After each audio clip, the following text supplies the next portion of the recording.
Ahmose I, a name that resonates through the corridors of ancient Egyptian history. But who was he really? What made this young ruler, who ascended to the throne under uncertain circumstances, so significant? Let me take you back to a time when Egypt was on the brink of collapse, divided and weakened. A time when foreign invaders, the Hyksos, had taken control of the northern part of the country, sowing discord and fear. Imagine the land of Egypt, its majestic temples overshadowed by foreign rule, its people caught in the grip of anxiety, yearning for a leader who could restore their lost pride and sovereignty. Enter Ahmose I, the founder of the 18th Dynasty, a young prince who, against all odds, would rise to reclaim his nation's freedom. A hero who would expel the Hyksos, reunite Egypt, and lay the foundations for a new golden age. An age of prosperity, power, and cultural renaissance. But let's not rush ahead. Let's start at the beginning. Ahmose was born into the royal family during a tumultuous period. His father, Sekenenre, and his brother Ahmose had both fought bravely against the Hyksos, but their fates were grim. Sekenenre was brutally killed in battle, his mummified remains revealing severe head wounds, suggesting a violent confrontation with the enemy. Ahmose, who took up the mantle after their father's death, continued the struggle, but also met an untimely end, leaving Ahmose, then just a boy, to ascend to the throne. The burden on young Ahmose's shoulders was immense. He inherited not only a kingdom divided by foreign occupation, but also a legacy of resistance against the Hyksos, a Semitic people who had established their rule over Lower Egypt, the northern region of the Nile Delta, for over a century. The Hyksos had brought with them new technology and military tactics, such as horse-drawn chariots and composite bows, which gave them a significant advantage over the Egyptians. For Ahmose, the path was clear. He had to complete the work his father and brother had started. But how could a young and inexperienced king rally a nation and defeat a powerful, well-armed foe? Ahmose was determined, and he began by consolidating his power in Upper Egypt, the southern region still under Theban control. Recognizing the importance of a unified front, he first secured his position among the nobles and reaffirmed his authority over the local leaders. This was no easy task. He had to convince them that he, a boy king, could achieve what his predecessors had failed to do. But Ahmose was not just any boy. He had the blood of warriors running through his veins and a resolve forged in the fires of adversity. Slowly but surely, he began to build an army, assembling the men and resources he would need to reclaim his country. The Hyksos, perhaps underestimating the young king, did not foresee the storm that was gathering. They were well entrenched in their capital, Avaris, in the Nile Delta, and had grown complacent in their strongholds. Meanwhile, Ahmose trained his forces tirelessly, improving their skills, arming them with better weapons, and preparing them for the battles to come.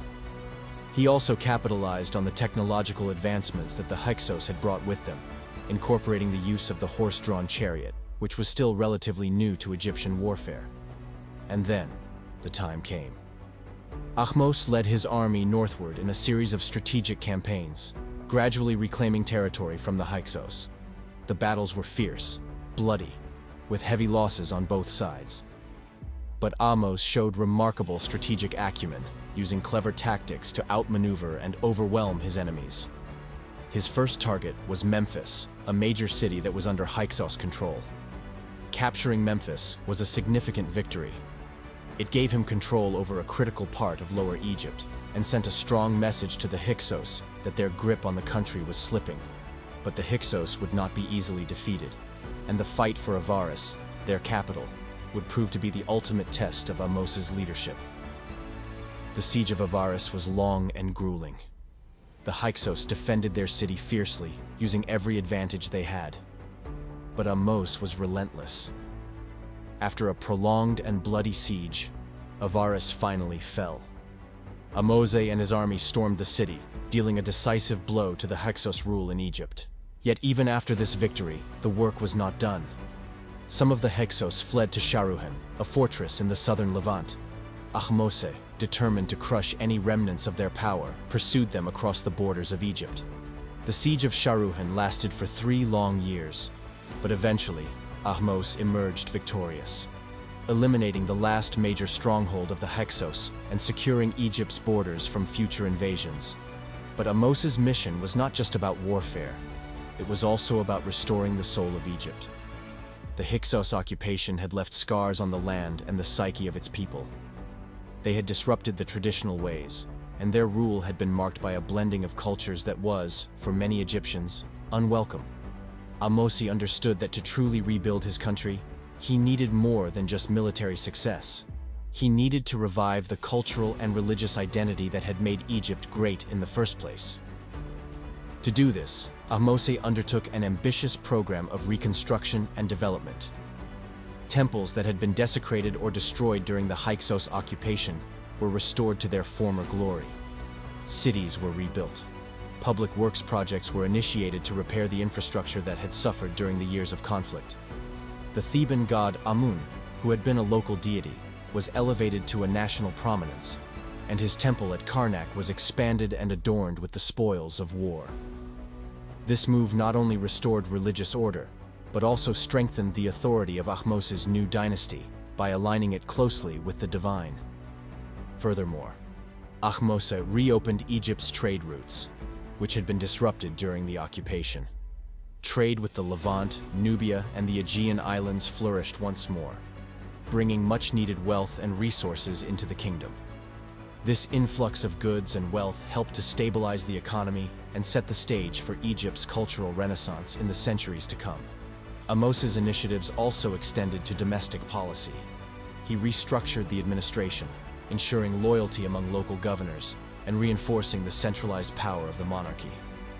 Under Ahmose's rule, Egypt flourished, a period of peace and prosperity that would last for generations. His achievements went beyond the battlefield. He established administrative reforms that strengthened the central government and secured his dynasty's place in history. His wife, Queen Ahmose Nefertari, also played a significant role in the religious and political life of Egypt, reinforcing the dynasty's legitimacy and maintaining stability. Ahmose's legacy as the founder of the 18th dynasty and the liberator of Egypt from foreign rule is monumental. He is remembered not just as a warrior king, but as a visionary leader who rebuilt his country from the ashes, who laid the groundwork for an empire that would stand for centuries. His story is a testament to resilience, courage, and determination, a story that continues to inspire to this day. Ahmose's impact extended beyond his lifetime. His actions set in motion a new era, the New Kingdom, which would see Egypt at the height of its power. The pharaohs who followed him, from Amenhotep to the legendary Hatshepsut and the warrior pharaoh Thutmose III, would build upon his foundations. They would carry Egypt to new heights of political, military, and cultural achievements. But it all began with Ahmose I, the young king who dared to dream of a united and strong Egypt.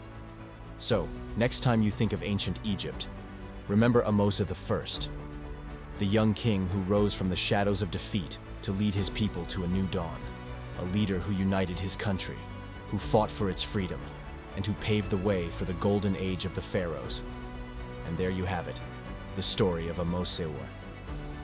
If you enjoyed this deep dive into one of history's most pivotal figures, make sure to like this video and subscribe to Historical Highway for more fascinating tales from the ancient world. Don't forget to hit the notification bell so you never miss an update. Thanks for watching and see you in the next video.